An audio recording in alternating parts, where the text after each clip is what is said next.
কথিত আছে যে সমস্ত শুভ কাজের শুরু হয় শ্রী গণেশের নাম নিয়ে, আর তাই সমস্ত কাজের সফলতাও আসে। গণেশ পুজো বাদ দিয়ে কোনো পুজোই সম্পন্ন করা সম্ভব নয়। দেবতাদের মধ্যে তাকেই প্রথম পূজ্য বলে গণ্য করা হয়। এছাড়া গণেশের প্রায় 108টি নাম আছে। এর মধ্যে গজানন, গণপতি, বিনায়ক এবং বিঘ্নরাজ এর নামগুলি বিশেষভাবে উল্লেখযোগ্য। তার পাশাপাশি গণেশ হলেন সমৃদ্ধির প্রতীক, তাই তার আরেক নাম হলো সিদ্ধিদাতা গণেশ। হ্যালো বন্ধুরা, welcome back to my channel.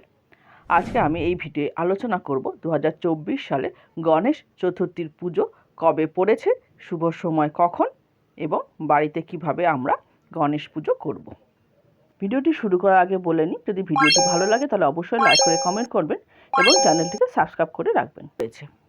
2024 সালে গণেশ চতুর্থীর পুজো পড়েছে 7ই সেপ্টেম্বর মঙ্গলবার।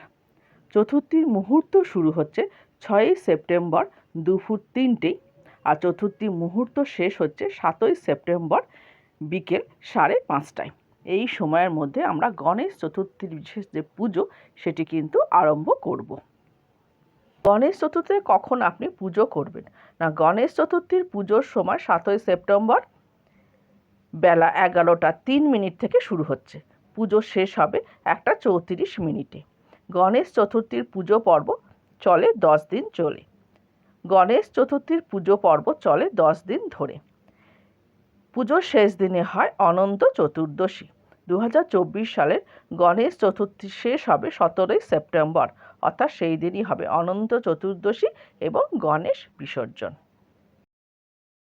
জীবনে অনেক সমস্যা থাকে, সমস্ত রকম সমস্যা থেকে মুক্তি পেতে পারেন এবং যা বাধা বিপত্তি আছে সেগুলি নাশ করেন সিদ্ধিদাতা গণেশ।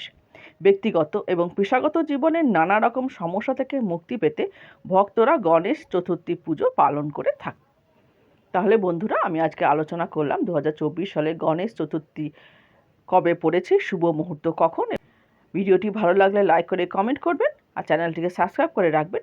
আমার তরফ থেকে সকলকে জানালাম গণেশ চতুর্থী অনেক অনেক শুভেচ্ছা। সকলেই খুব ভালোভাবে কাটান এই সুন্দর উৎসব।